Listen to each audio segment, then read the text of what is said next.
بسم اللہ الرحمن الرحیم نحمده ونصلی علی رسولہ الکریم اما بعد رب اشرح لی صدری ویسر لی امری واحلل عقدۃ من لسانی یفقہوا قولی رب یسر ولا تعسر وتمم بالخیر رب زدنی علما۔ بسم اللہ الرحمن الرحیم۔ آج کا جو ہمارا کلاس ہے اس میں ہم سورہ نساء کی آیت نمبر 1 کی تفسیر پڑھیں گے۔ شروع کرنے سے پہلے مجھے آپ لوگ بتا دیں کہ میری آواز آپ تک کیسی پہنچ رہی ہے۔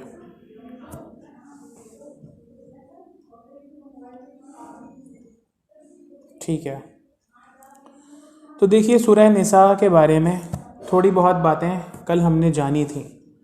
اس کا انٹروڈکشن، اس کا نام اور نام رکھنے کی وجہ اور اس کے امپورٹنٹ ٹاپکس کے بارے میں کل ہم نے بات کی تھی۔ اسی کے ساتھ کل آیت نمبر 1 کا ترجمہ اور اس آیت میں استعمال ہونے والے الفاظ کے بارے میں ہم نے ڈیٹیل کے ساتھ پڑھا تھا۔ آج کا جو کلاس ہے اس میں ہم اس آیت کی تفسیر پڑھنے والے ہیں، یعنی آیت نمبر 1 کی تفسیر۔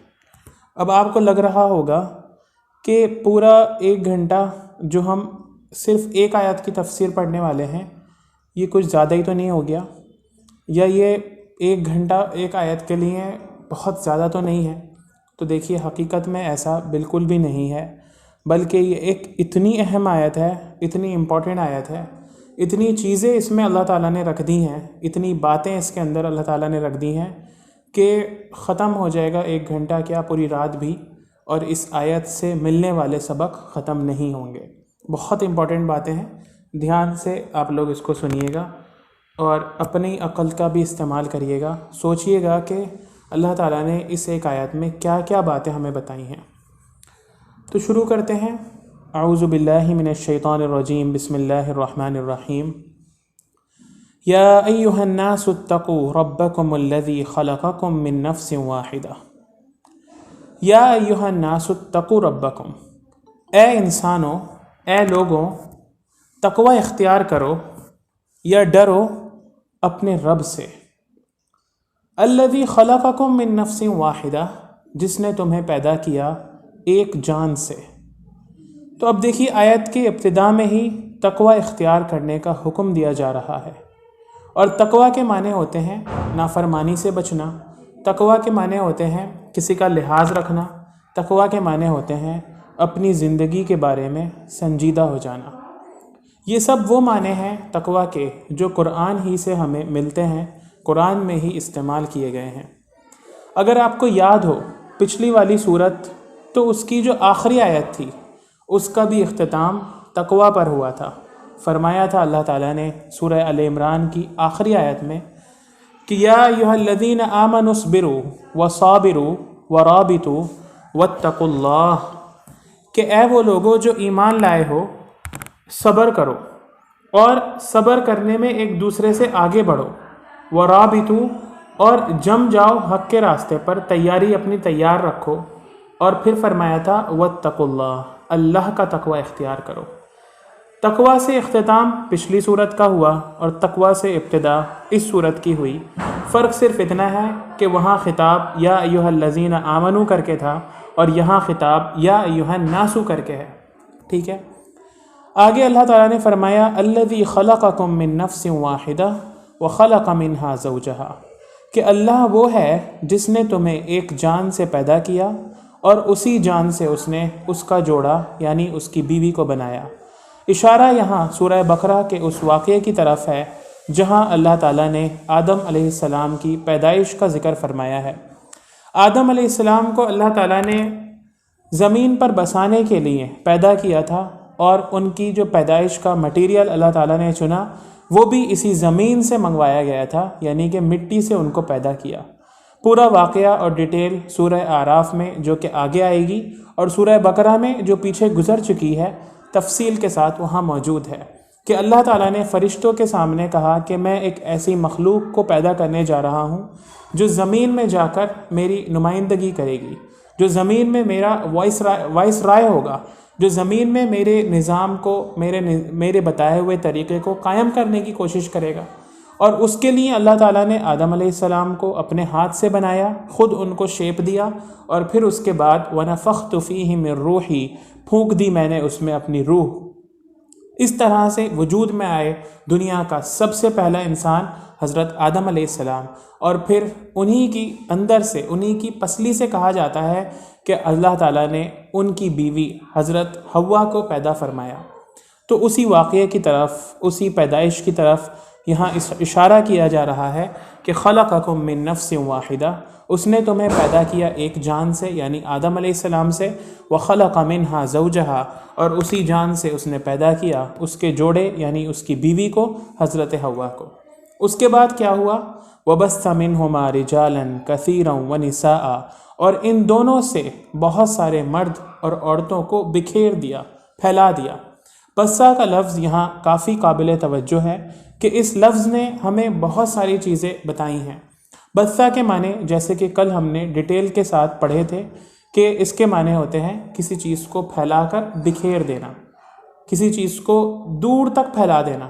تو آدم علیہ السلام اور حضرت حوا سے اللہ تعالیٰ نے نسل انسانی کی ابتدا کری، وہاں سے انسانوں کی پیدائش کا سلسلہ شروع ہوا، اور پھر یہ پیدائش پوری دنیا میں پھیلتی چلی گئی۔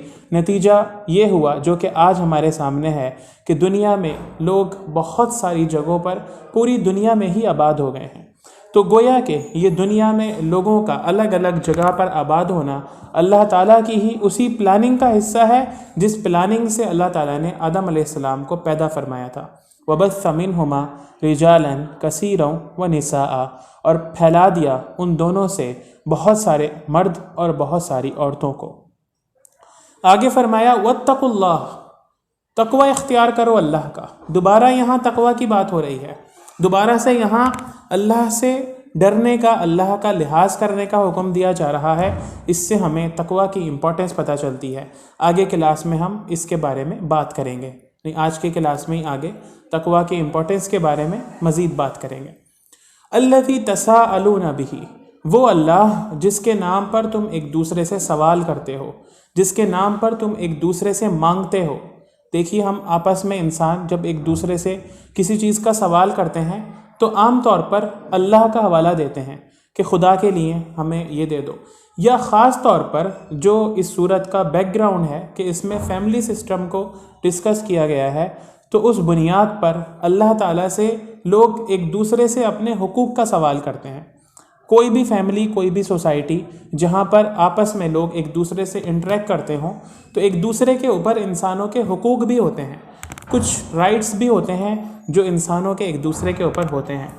ان حقوق کا سوال کرنے کے لیے، ان حقوق کو مانگنے کے لیے انسان کو ضرورت پڑتی ہے ایک ہائر اتھارٹی کا حوالہ دینے کی۔ ہائر اتھارٹی سے مراد اللہ رب العزت ہے۔ تو اسی کی طرف یہاں اشارہ کیا گیا کہ وہی رب، وہی اللہ جس کے نام پر تم ایک دوسرے سے آپس میں اپنے حقوق کا سوال کرتے ہو، جس کے نام پر تم ایک دوسرے سے اپنے رائٹس کا سوال کرتے ہو، وہی اللہ جس کے نام پر تم ایک دوسرے سے مانگتے ہو کہ جیسے ہم فقیر بھی آتا ہے نا دروازے پہ تو کیا کہتا ہے؟ اللہ کے نام پر دے دو۔ تو یہ اسی بات کی طرف اشارہ ہے۔ والارحام، اور دوسری چیز جس کا خیال رکھنے کے لیے اللہ نے حکم دیا وہ ہے الارحام، یعنی رشتہ داریاں۔ اب آپ دیکھیں رشتہ داری کتنی امپورٹنٹ چیز ہو گئی کہ اللہ تعالیٰ نے انسانوں کی پیدائش کے بعد جہاں سب سے پہلا حکم تقوی کا دیا، اللہ کا لحاظ کرنے کے لیے کیا دیا، وہیں دوسری طرف جس چیز کا خیال رکھنے کا اللہ تعالیٰ نے حکم دیا ہے وہ رشتہ داری ہے، وہ الارحام ہے۔ وہ رشتہ دار ہیں ہمارے، یہ بھی گویا کہ اللہ تعالیٰ کی طرف سے ہمارے لیے متعین کرے ہوئے ہیں۔ ظاہر ہے کسی بھی انسان کے بس میں یہ نہیں ہے کہ وہ اپنے لیے اپنے رشتہ دار خود سے چن لے، چاہے وہ قریبی رشتہ دار ہوں یا دور کے رشتہ دار ہوں، وہ ہمارے ماں باپ ہوں، گھر میں رہنے والے لوگ ہوں، بھائی بہن ہوں، یا ہمارے مزید دور کے رشتہ دار ہوں، وہ سب اللہ رب العزت کی طرف سے ہی ہمارے لیے چنے جاتے ہیں۔ ان کا اختیار ہمارے بس میں نہیں ہے کہ کوئی ایسا ہونے لگے کہ بھائی ہم اپنے لیے آج رشتہ دار چننے جا رہے ہیں، ان کو ہم ماں تسلیم کریں گے، ان کو باپ، اور ان کو ہم اپنا بھائی بنائیں گے. ایسا نہیں ہے. یہ رشتے بھی اللہ کی طرف سے بنائے ہوئے ہیں، اور جب اللہ کی طرف سے بنائے ہوئے ہیں تو ان رشتوں کا خیال کرنے کا، ان کا لحاظ کرنے کا اور ان کے حقوق کو ادا کرنے کا اللہ تعالیٰ نے بڑی تاکید کے ساتھ حکم دیا ہے. اسی طرح کے احکام ہمیں رسول اللہ صلی اللہ علیہ وسلم کی احادیث میں بھی ملتے ہیں رشتہ داری اور رشتہ داروں کے حقوق کو ادا کرنے کی. سب سے پہلے اگر ہم بات کریں اس حدیث کی جو کہ سب سے امپورٹنٹ ہے اس موضوع پر، اس چیپٹر میں، وہ اللہ کے رسول صلی اللہ علیہ وسلم نے ارشاد فرمایا کہ جب اللہ تعالیٰ نے زمین اور آسمان کو پیدا کیا تو رشتہ داری اللہ کے عرش سے لٹک گئی اور یہ کہنے لگی کہ اے اللہ، میرا مقام یہ ہے کہ جو مجھے توڑے گا میں اس کو توڑوں گا، تو اس کو توڑے گا، اور جو مجھے جوڑے گا تو اس کو جوڑے گا. تو اللہ تعالیٰ نے کہا ہاں ایسا ہی ہوگا. تو اس سے پتہ چلتا ہے کہ ہماری رشتہ دار اور ہماری رشتہ داریاں اتنی امپورٹنٹ ہیں کہ ان کو توڑنے سے نہ صرف یہ کہ ہمارا آخرت میں نقصان ہوگا بلکہ ہماری دنیا بھی اس سے برباد ہو سکتی ہے. اللہ کے رسول صلی اللہ علیہ وسلم کی بہت ساری حدیثیں اس ٹاپک پر ہمیں ملتی ہیں. 2-4 میں آپ کے لیے مثال کے طور پر پیش کرتا ہوں. فرمایا اللہ کے رسول صلی اللہ علیہ وسلم نے لا يدخل الجنۃ قاطع الرحم، جنت میں نہیں داخل ہوگا رشتہ داریوں کو توڑنے والا. وہ جو اپنے رشتہ داروں سے کٹ کے رہتا ہو، الگ رہتا ہو، ان سے اس کی انبن رہتی ہو، وہ جنت میں نہیں داخل ہوگا. اسی طرح فرمایا لا تنزل رحمۃ قوما فیہ قاطع رحم، کہ اللہ تعالیٰ کی رحمت اس قوم پر ہرگز نازل نہیں ہوتی جس میں رشتہ داریوں کے توڑنے والا کوئی شخص موجود ہو. اسی طرح حضرت ایوب رضی اللہ عنہ فرماتے ہیں کہ ایک شخص نے آپ صلی اللہ علیہ وسلم سے پوچھا مجھے کوئی ایسا عمل بتائیے جو مجھے جنت میں لے جائے. آپ نے فرمایا اللہ کی عبادت کرو، اس میں ذرا بھی شرک نہ کرنا، نماز قائم کرو اور صلہ رحمی کرو. صلہ رحمی کا مطلب رشتہ داری کو جوڑنا. دیکھیے الارحام کا جو لفظ ہے اس کے بارے میں نے کل آپ سے کہا تھا کہ کل کو اس کی ڈیٹیل آپ کو بتاؤں گا. الارحام کا لفظ روٹ ورڈ را حا میم سے بنا ہے، اور رحمن کے معنی ہوتے ہیں ووم، ماں کا وہ پیٹ جس میں بچے کی پرورش ہوتی ہے، ووم کو کہتے ہیں رحم. اسی سے بنا ہے الارحام. وہ رشتے جو رحمی رشتے ہوں، جو قریبی رشتے ہوں، جن کا تعلق ہمارے اندرون سے جڑ جائے، جو رشتے جو ہمارے خونی رشتے ہوں، اس سے مراد وہ ہوتے ہیں. اور پھر وہ رشتے بھی مراد ہوتے ہیں جو خونی نہ ہوں، دور کے ہوں. سارے رشتے اس معنی میں الارحام کے اندر داخل ہیں. اسی طرح ایک اصطلاح بن گئی صلہ رحمی کرنا، یعنی رشتہ داری کو جوڑنا. اردو میں بھی ہم بولتے ہیں اس لفظ کو، آپ نے کئی بار سنا بھی ہوگا کہ صلہ رحمی کرنا چاہیے، مطلب رشتہ داری کو جوڑنا چاہیے، توڑنا نہیں چاہیے. اسی طرح آپ صلی اللہ علیہ وسلم نے ایک اور بڑی امپورٹنٹ بات فرمائی جو کہ ہمارے لیے بڑی اہم ہے، اور وہ یہ فرمایا کہ لیس الواصل بالمکافی، صلہ رحمی کرنے والا وہ نہیں ہے جو کسی کے بدلے میں صلہ رحمی کرے. ولیکن الواصل اذا قطعت رحمہ وصلہا، لیکن صلہ رحمی کرنے والا تو وہ ہے کہ جب اس سے کوئی رشتہ داری کو کاٹے تو وہ آگے بڑھ کر خود اس رشتہ داری کو جوڑنے والا ہو. تو یہ بڑی اہم بات ہے ہم سب کے لیے، ہماری سوچ کے لیے، کہ ہم سوچتے ہیں کہ ہم تو بس اسی سے رکھیں گے جو ہم سے رکھے گا، ہم اسی کے ساتھ اچھا سلوک کریں گے جو ہمارے ساتھ اچھا سلوک کرے گا. اس کے برعکس اللہ کے رسول کی تعلیمات اور اللہ کی تعلیمات اس کے بالکل برعکس ہیں، اپوزٹ ہیں. اس میں یہ فرمایا جا رہا ہے کہ جوڑو اس سے جو تم سے توڑنے لگ جائے، اور اصل جوڑنے والا وہ نہیں ہے جو جوڑنے والوں سے جوڑے، جوڑنے والا تو وہ ہے جو توڑنے والوں سے جوڑے. تو یہ بڑی اہم بات ہے. اسی طرح تقویٰ کے بعد سب سے بڑی اہمیت رشتوں کو جوڑنا ہے. اس آیت سے ہمیں یہ پتہ چلتا ہے. واتقوا اللہ الذی تساءلون بہ، اللہ کا تقوی اختیار کرو، اللہ کے بن جاؤ، اللہ سے اپنا رشتہ مضبوط کرو، اس کا لحاظ کرو. اور دوسری چیز والارحام، رشتہ داریوں کا لحاظ کرو جو کہ اللہ کی طرف سے پیدا کری ہوئی اور بنائی ہوئی ہیں. کیوں کرو یہ اللہ کا لحاظ اور رشتہ داریوں کا لحاظ؟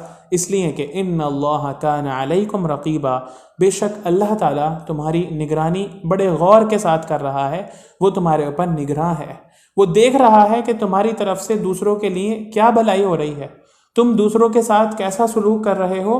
اس کا دیکھنے والا، اس کی نگرانی کرنے والا وہ ہے. اگر کوئی دوسرا ہمارے کیے ہوئے اچھے سلوک کو محسوس بھی نہ کرے، اس کو بیان بھی نہ کرے، اس کو مانے بھی نہ، تب بھی ہمارے اوپر کوئی فرق نہیں پڑنا چاہیے، اس لیے کہ ہمارا یقین ہے ان اللہ کان علیکم رقیبا، بے شک اللہ تعالیٰ تمہارے اوپر نگراں ہے، وہ خوب اچھے سے دیکھ رہا ہے کس نے کس کے ساتھ کیسا سلوک کیا تھا، اور پھر وہ اسی بنیاد پر بندوں کو اجر سے نوازے گا۔ تو یہ ایکسپلینیشن ہوئی اس آیت کی، تفسیر ہوئی اس آیت کی، چھوٹی موٹی باتیں اس کے اندر آپ کو پتہ چل گئیں کہ کون سے لفظ سے کیا مراد ہے، اور اس آیت میں بنیادی طور پر کیا باتیں پیش کری گئی ہیں۔ ٹھیک ہے، تو یہاں تک آپ لوگوں کی سمجھ میں صحیح آ گیا؟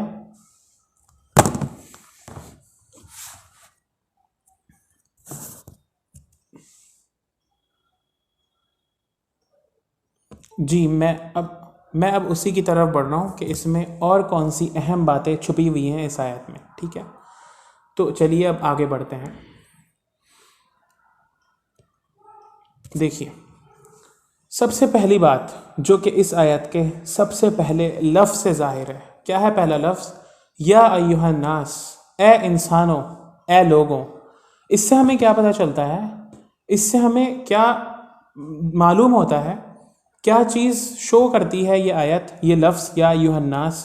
سب سے بنیادی تاثر جو اس لفظ سے ہمیں ملتا ہے وہ یہ کہ یہ خطاب پوری انسانیت سے کیا جا رہا ہے۔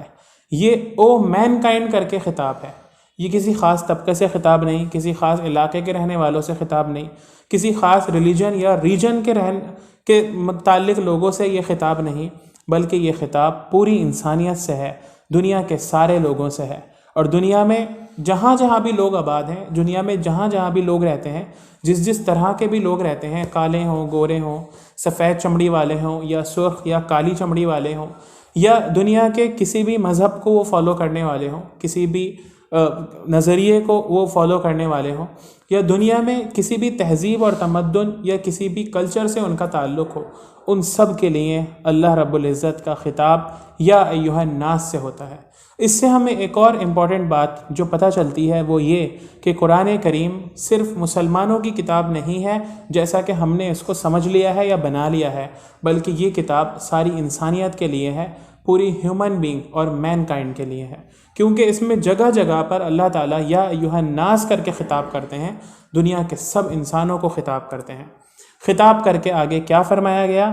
یا ایھا الناس اتقوا ربکم، کہ اے سب انسانوں تم تقوی اختیار کرو اپنے رب کا، تم ڈرو اپنے رب سے، تم لحاظ رکھو اپنے رب کا۔ یہ دوسرا بڑا میسج ہے جو قرآن میں اللہ رب العزت نے ساری انسانیت کو دیا ہے۔ اس سے پہلے ایک میسج یا ایھا الناس کر کے سورہ بقرہ میں آیا تھا، جہاں اللہ تعالیٰ نے فرمایا تھا یا ایھا الناس اعبدوا ربکم الذی خلقکم والذین من قبلکم، کہ اے انسانوں تم عبادت کرو اپنے اس رب کی جس نے تمہیں پیدا کیا اور تم سے پہلے والوں کو پیدا کیا، اور اس نے زمین میں تمہارے لیے ضرورت کی ہر چیز مہیا کر دی، تیار کر دی۔ یہ پہلا خطاب تھا قرآن کا جو پوری ہیومن بینگ اور پوری مین کائنڈ سے تھا، اور یہاں یہ دوسرا خطاب اور دوسرا حکم جو پوری انسانیت کو اللہ تعالیٰ دے رہے ہیں وہ تقوی کا حکم ہے، وہ اللہ کا لحاظ کرنے اور اللہ سے ڈرنے کا حکم ہے۔ کیوں اللہ سے ڈرنے کا حکم دیا جا رہا ہے؟ تقوی کے معنی کیا ہیں اس کو سمجھ لیں۔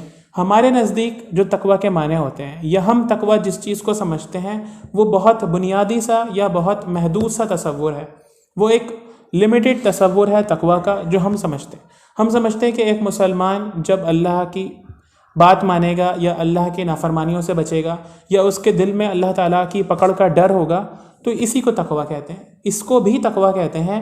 لیکن اگر ایسا ہوتا تو یہاں اللہ تعالیٰ پوری انسانیت کو مخاطب کر کے تقوی اختیار کرنے کا حکم نہیں دیتے۔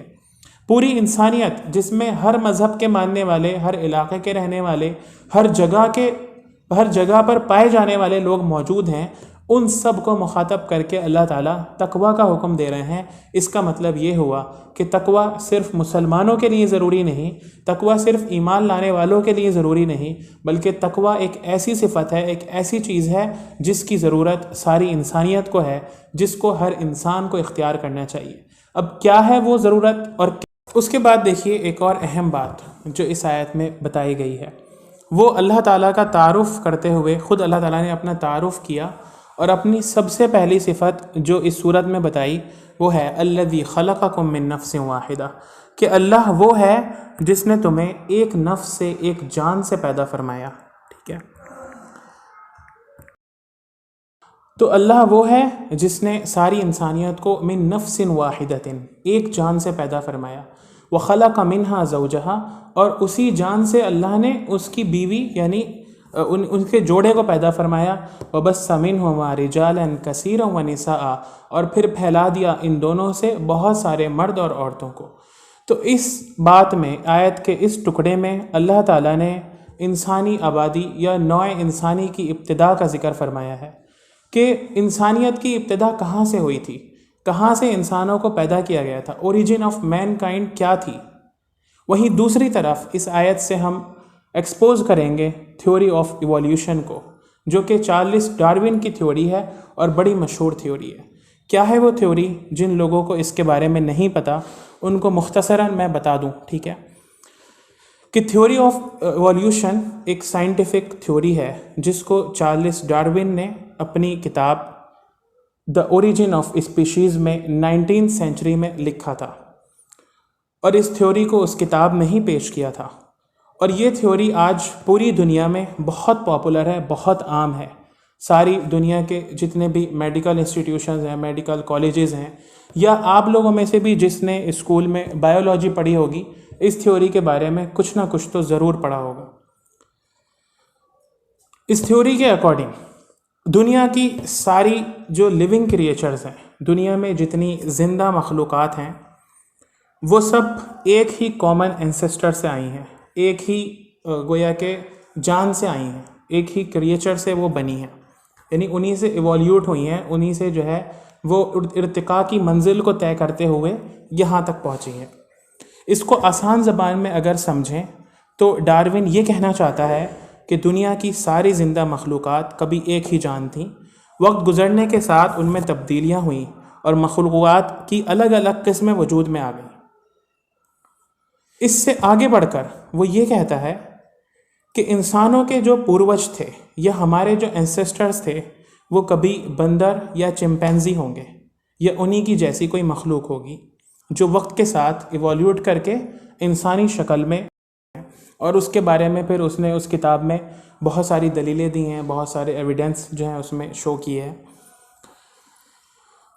تو یہ ایک ایسی تھیوری ہے جس کو بہت سارے مسلمان اور مسلم اسکالرز بھی صحیح سمجھنے لگے، لیکن قرآن میں جہاں جہاں بھی اوریجن آف مین کائنڈ کا ذکر ہوا ہے، وہ سب واقعات ہمیں اس کے بالکل مخالف ملتے ہیں. جیسے کہ یہی آیت، اس میں اللہ تعالیٰ نے فرمایا کہ اللہ نے ایک جان سے سب کو پیدا کیا اور اسی سے اس کی بیوی کو پیدا کیا، گویا کہ وہ انسان ہی تھے، یعنی کہ وہ انسان تھے.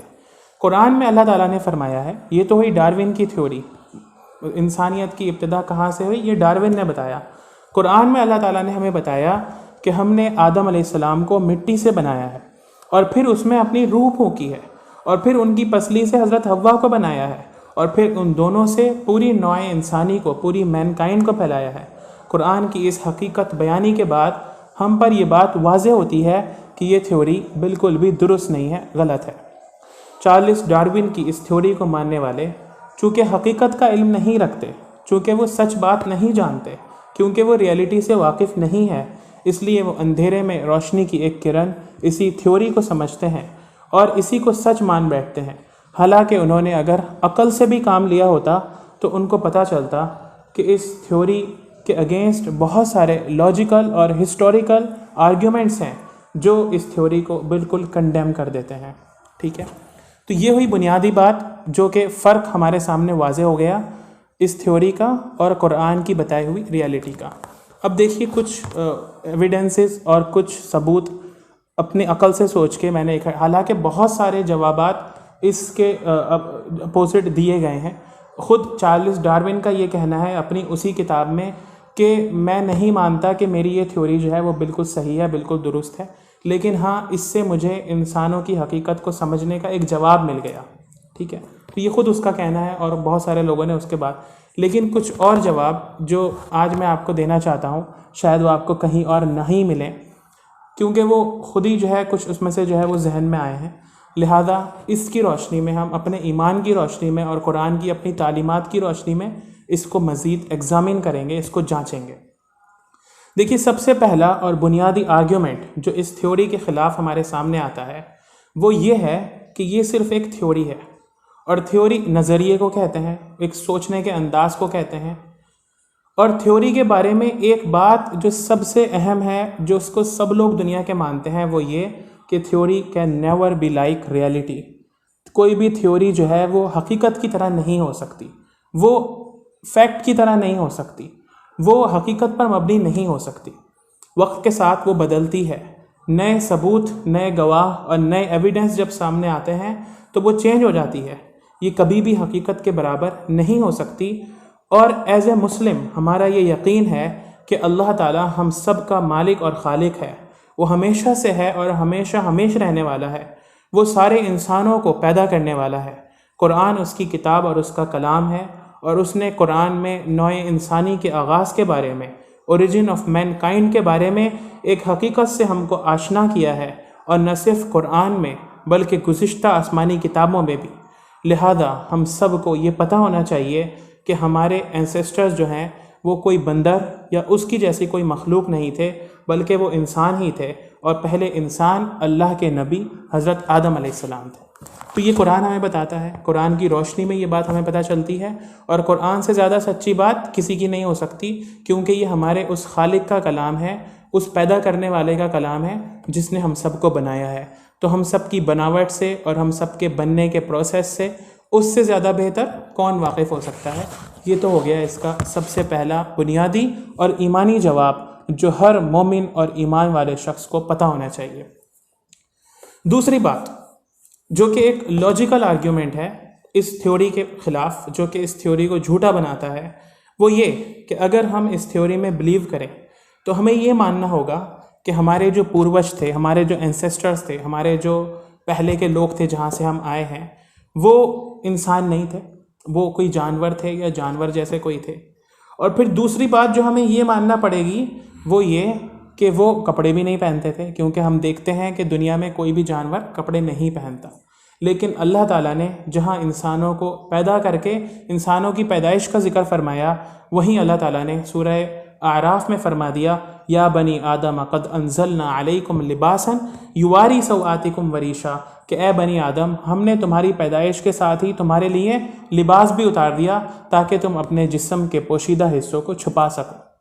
تو یہ ایک بڑی اہم بات ہے کہ اگر ہم یا ہمارے اینسیسٹرز وہ انسان نہیں ہوتے تو یہ ماننا پڑے گا کہ وہ کپڑے بھی نہیں پہنتے تھے، وہ جانور تھے تو کپڑے بھی نہیں پہنتے تھے۔ لیکن اللہ تعالیٰ نے واضح کر دی یہ بات کہ نہیں، آدم علیہ السلام اور ان کے بعد آنے والی ساری نسلیں کپڑے پہنتی تھیں، کپڑے ساتھ میں ہی اترے تھے۔ یہ شرم اور حیا انسان کو اس کے وجود کے ساتھ ہی عطا کری گئی ہے۔ تو اس سے بھی یہ بات ثابت ہوتی ہے کہ یہ تھیوری بالکل جھوٹی ہے۔ یہ تو ہوئے قرآنی جواب جو قرآن سے ہم نے دیے۔ اب اس کے کچھ عقل والے جواب دیکھ لیں جو کہ لائف ہوڈ فیکٹس پر مبنی ہیں۔ وہ یہ جو وہ ایسے جواب ہیں جو اس تھیوری کو مزید کمزور بنا دیتے ہیں۔ جیسے کہ اس تھیوری کے اکارڈنگ سارے لیونگ کریچرز ایک ہی کامن اینسیسٹر سے، ایک ہی ذات سے، ایک ہی ہستی سے وجود میں آئے، اسی وجہ سے ان کے ڈی این اے بھی کہیں نہ کہیں ملتے ہیں۔ ٹھیک ہے، میڈیکل سائنس نے پروو کیا اس بات کو کہ انسان کے ڈی این اے کہیں نہ کہیں چمپینزی اور بندروں میں پائے جاتے ہیں۔ لیکن سوال یہ پیدا ہوتا ہے کہ آخر کیوں صرف انسان ہی ایسی مخلوق بنا اتنی ساری کریچرز میں جو اتنی ترقی کر سکا؟ کیوں انسان ہی نے صرف اس دنیا کو ڈومینیٹ کیا ہے؟ کیوں انسان ہی نے صرف اس دنیا پر راج کیا ہے؟ اگر سب کے پوروج ایک ہوتے تو کسی نہ کسی اسپیشیز میں جا کر، کسی نہ کسی نسل میں جا کر انسانوں کے علاوہ بھی کوئی اور مخلوق ہوتی جو انسانوں کی طرح عمل کرتی، انسانوں کی طرح ہر میدان میں ترقیاں کرتی۔ کسی اور کریچر نے ایسا کیوں نہیں کیا کہ انہوں نے اپنے رہنے کے لیے گھر بنائے ہوں، انہوں نے علم اور عمل میں ترقیاں کری ہوں، انہوں نے اپنے کھانے اور رہنے کے طریقوں کو بدلا ہو؟ ہم دیکھتے ہیں کہ جانور آج سے 2000 سال پہلے جس کنڈیشن میں تھے، جس طرح زندگی گزار رہے تھے، اسی طرح کی زندگی وہ آج گزار رہے ہیں۔ کوئی امپرومنٹ ان کے یہاں نہیں ہے، ان کی زندگی میں کسی طرح کی کوئی امپرومنٹ نہیں ہے، کوئی بہتری نہیں ہے ان کی زندگی میں۔ لیکن انسانوں نے رفتہ رفتہ اپنی زندگی میں بہتری لائی ہے۔ اس سے یہ پتہ چلتا ہے کہ انسان اور جانوروں میں بڑا فرق ہے۔ اگر انسان اور جانور بالکل مختلف ہیں، انسان ایک الگ مخلوق ہے اور جانور ایک الگ مخلوق ہے، اس سے یہ پتہ چلتا ہے۔ یہ ایک ایسا سوال ہے، یہ ایک ایسی بات ہے جو اس تھیوری کی پوری دھجیاں بکھیر دیتا ہے، کیونکہ کبھی تو ایسا ہوتا ہے کہ کسی جانور نے بھی انسان کی طرح ترقی کری ہوتی۔ ایک اور آخری بات جو کہ بڑی اہم ہے وہ یہ کہ اگر ہم انسانوں کے رہن سہن پر غور کرتے ہیں، انسانوں کے عیش و عشرت کی پسندی پر غور کرتے ہیں کہ انسان کو رہنے کے لیے آرام دہ گھر بھی چاہیے، سکون دہ ماحول بھی چاہیے، انسانوں کو اپنی غذا بھی بڑی اچھی سے اچھی چاہیے، اور ہر دن کے ساتھ بہتر سے بہتر غذا کی طرف انسان بڑھتا چلا جا رہا ہے۔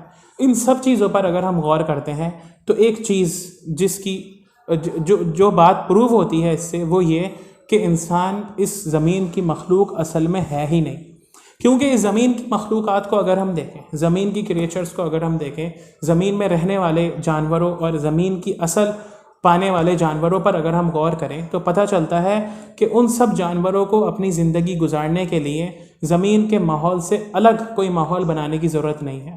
جو کچھ زمین سے اگتا ہے وہ ڈائریکٹلی اس کو کھا لیتے ہیں، ان کے معدے اس کو آرام سے ہضم کر لیتے ہیں، وہ زمین کو آرام سے اپنا بستر بنا لیتے ہیں، وہ زمین پر اگنے والے پیڑ پودوں کو آرام سے اپنی غذا بنا لیتے ہیں، ان کے اوپر کوئی فرق نہیں پڑتا اس سے۔ لیکن انسان جو کہ کبھی بھی زمین سے اگنے والی چیزوں کو ڈائریکٹلی نہیں کھاتا الا کچھ پھلوں کے علاوہ، کچھ فروٹس کے علاوہ، ساری غذا زمین سے اگنے والی انسان کو اپنے کھانے کے لائق بنانے کے لیے محنت کرنی پڑتی ہے، اس کو ایک کیمیکل ری ایکشن سے گزارنا پڑتا ہے، کبھی پکا کر، کبھی جلا کر، کبھی کسی اور طریقے سے۔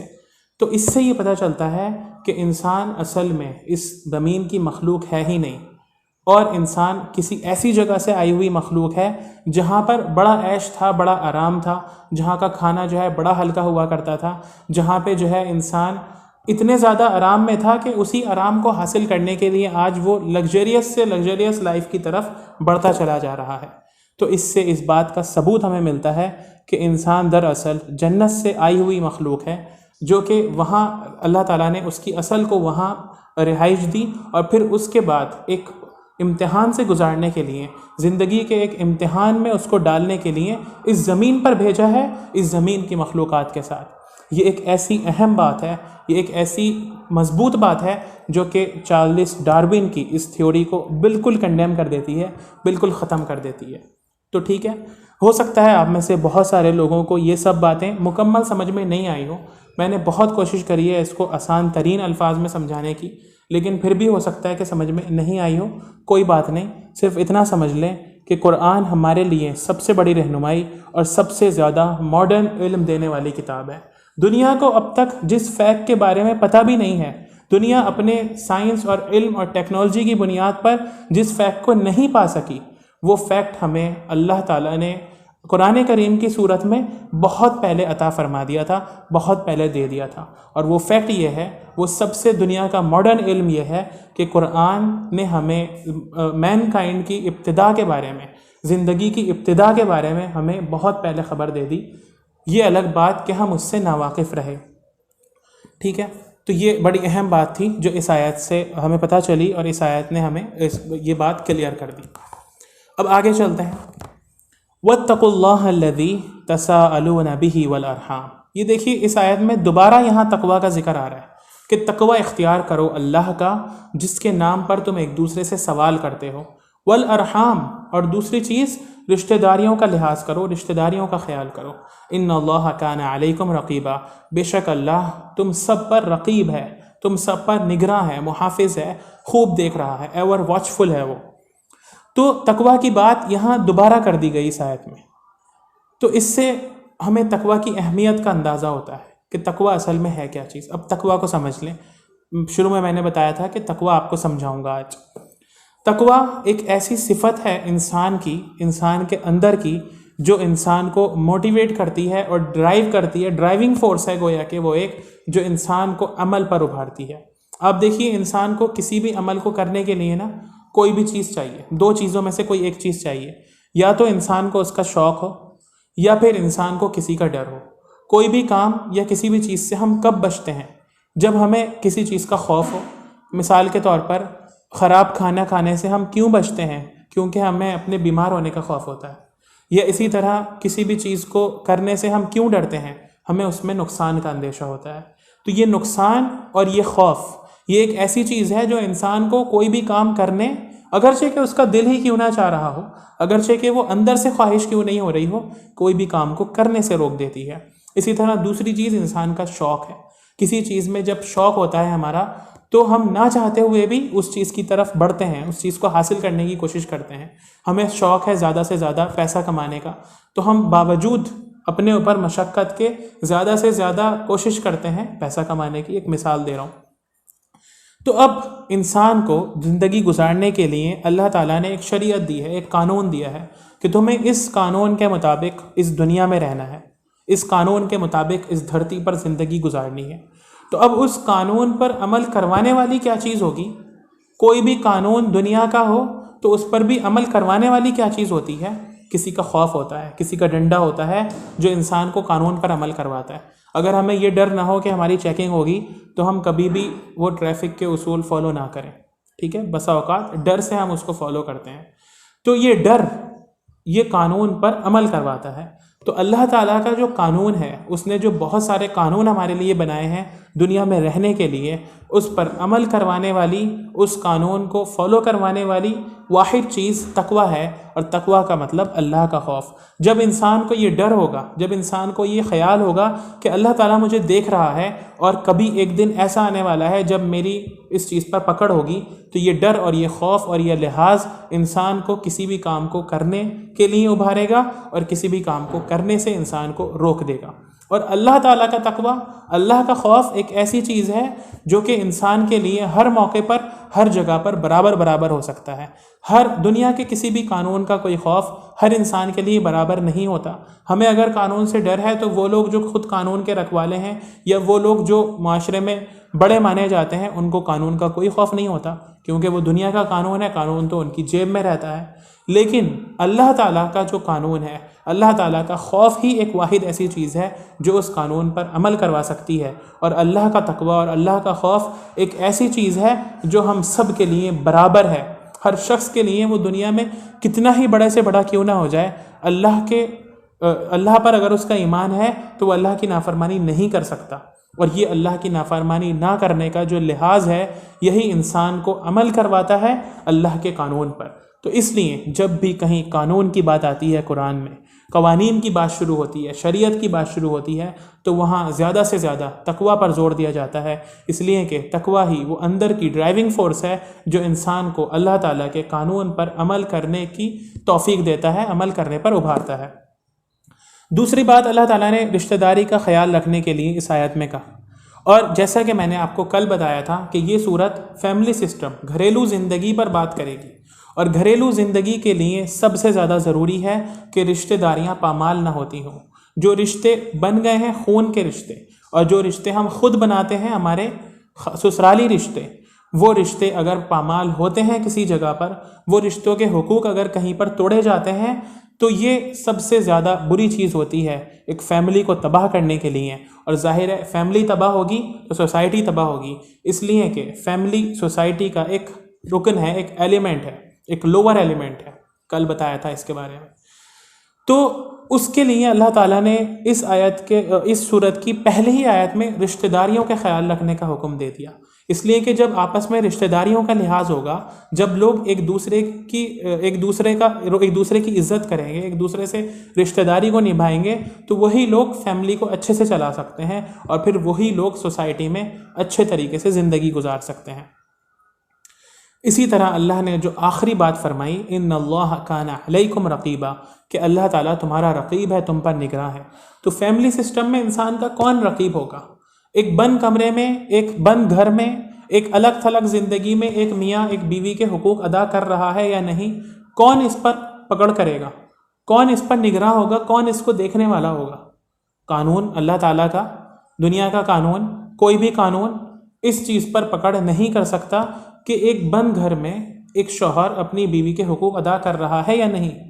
تو اس کے ذمہ داری کا احساس دلانے کے لیے اس فیملی سسٹم کو مضبوط کرنے کے لیے اللہ تعالیٰ نے فرمایا ان اللہ کان علیکم رقیبا، کہ دیکھو یہ مت سمجھنا کہ تمہیں کوئی دیکھ نہیں رہا، یہ مت سمجھنا کہ اگر تم کسی کے بھی حقوق مار لو گے اپنے گھر میں، اپنی بیوی اپنے بچوں کے یا کسی کے بھی، تو اس پر تمہاری کوئی پکڑ نہیں ہوگی یا تمہیں کوئی دیکھنے والا نہیں ہے۔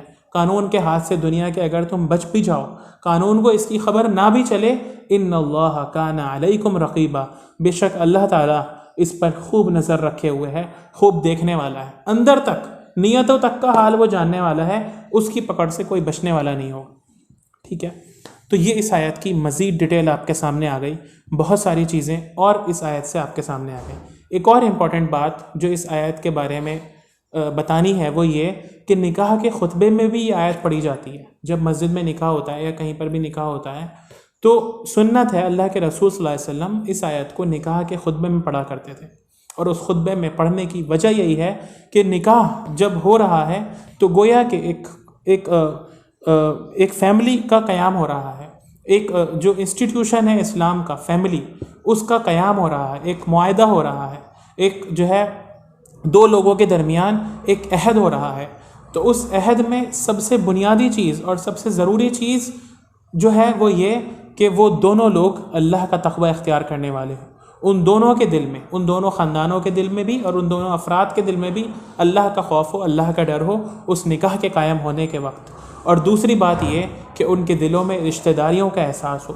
یہ جو نکاح کے ذریعے اب نئے رشتے بن رہے ہیں، نئے رشتے وجود میں آ رہے ہیں، ان رشتوں میں تقدس کی پامالی نہ ہو، ان رشتوں میں آپس میں ایک دوسرے کے ساتھ حسن سلوک ہو، اچھائی ہو، ان چیزوں کی طرف اشارہ کرتی ہے یہ آیت۔ اسی لیے اللہ کے رسول صلی اللہ علیہ وسلم نے اس آیت کو چوز کیا، اس آیت کا انتخاب کیا نکاح کے خطبے میں اس آیت کو پڑھنے کے لیے۔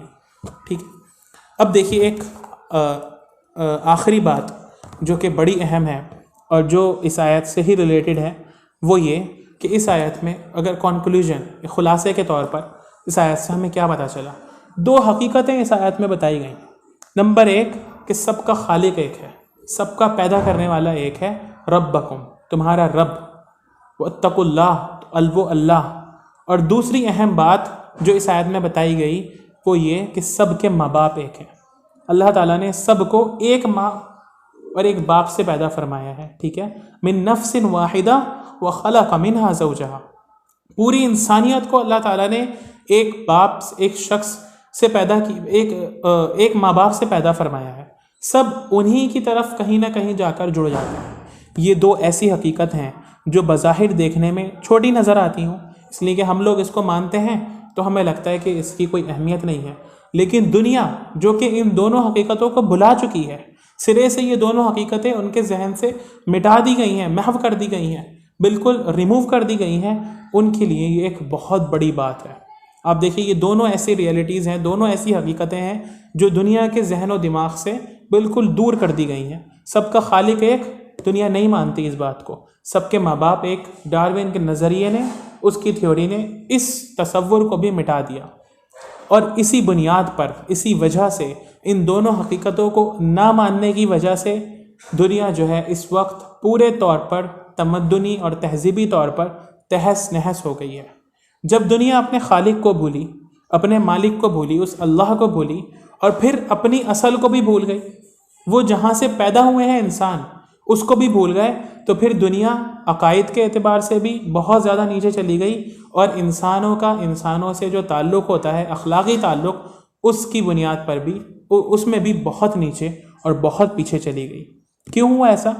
کیونکہ اگر ہم سب یہ جانتے ہوتے، اگر دنیا کے سب انسان یہ جانتے ہوتے کہ ان سب کا ماں باپ، ان سب کے جو اینسسٹرز ہیں وہ ایک ہی ہیں، وہ سب ایک ہی ماں باپ کی پیدا کردہ ہیں، وہ سب ایک ہی ماں باپ سے پیدا کیے گئے ہیں، تو کوئی بھی انسان کسی دوسرے انسان کے حقوق کی پامالی کرنے میں، یا کوئی بھی انسان کسی دوسرے انسان کی عزت لوٹنے میں، اس کی عزت کا، اس کے شرف کا، اس کے مقام کا جنازہ نکالنے میں 100 بار سوچتا۔ وہ یہ سوچتا کہ یہ بھی میرا بھائی ہے، ہر انسان کا بھائی ہے اس رشتے سے۔ تو یہ سوچ انسان کو انسان کا ادب کرنا سکھاتی ہے، یہ سوچ انسان کو انسان سے جوڑتی ہے، یہ سوچ انسان کو انسان کے ساتھ ملاتی ہے، ملاپ سے رہنا سکھاتی ہے۔ لیکن دنیا نے جب اس سوچ کو اپنے ذہن سے نکال دیا تو پھر ہر کوئی ایک دوسرے کا دشمن ہوتا چلا گیا، گورے لوگ سمجھتے ہیں کہ کالے ہمارے دشمن ہیں، کالے لوگ سمجھتے ہیں کہ گورے ہمارے دشمن ہیں. کتنے زمانے سے چلی آ رہی ہے یو ایس میں یہ جنگ گوروں اور کالوں کی. تو یہ کیا ہوا؟ یہ اسی وجہ سے ہوا کہ لوگ اس بات کو بھول گئے کہ ہمارے ماں باپ ایک ہیں. دوسری طرف وہ اپنے خالق کو بھول گئے کہ ہمارا خالق ایک ہے. تو اس وجہ سے ان کے عقائد میں جو بگاڑ آیا اس نے یہاں تک پہنچایا کہ لوگ اپنی حقیقت کو بھی بھول گئے، اپنی اصلیت کو بھی بھول گئے. اب یہ دو ایسی حقیقتیں ہیں جن کی طرف دنیا کو قدم بڑھانا ہے، جن کی طرف دنیا کے قدم آنے والے زمانے میں بڑھنا ہے. اس کے بغیر کوئی چارہ نہیں ہے، کیونکہ اس وقت دنیا کا جو نقشہ ہمارے سامنے آ رہا ہے، دنیا کے حالات پر غور و فکر کر کے جو ایک امپورٹنٹ بات ہمیں معلوم ہو رہی ہے وہ یہ کہ دنیا تیزی کے ساتھ ایک گلوبل ولیج تو بنی چکی ہے، لیکن اس سے بھی زیادہ تیزی کے ساتھ ایک ایسے نظام کی طرف بڑھ رہی ہے جو کہ ساری دنیا کا ایک نظام ہوگا.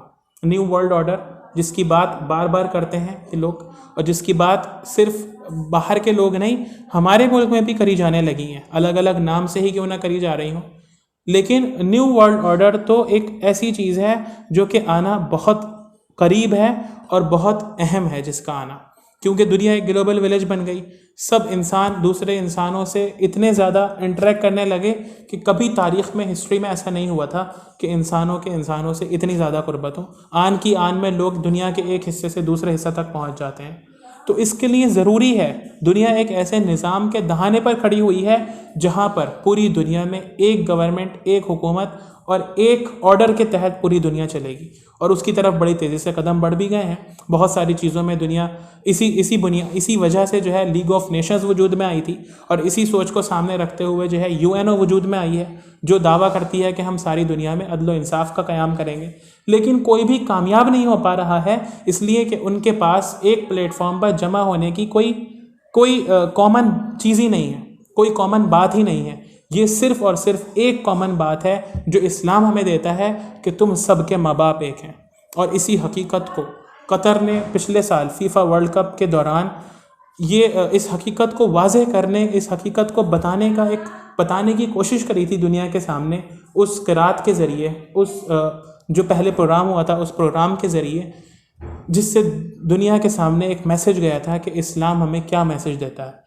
تو جہاں دنیا ہم دیکھتے ہیں کہ ایک نیو ورلڈ آرڈر کے دہانے پر کھڑی ہوئی ہے، وہیں ہم یہ بھی دیکھتے ہیں کہ اسلام اور اس کے پیغامات کی جو حقیقت ہیں، اسلام اور اس کی تعلیمات کی جو حقیقتیں ہیں، اس کو بھی دنیا بڑی تیزی سے ایکسیپٹ کر رہی ہے.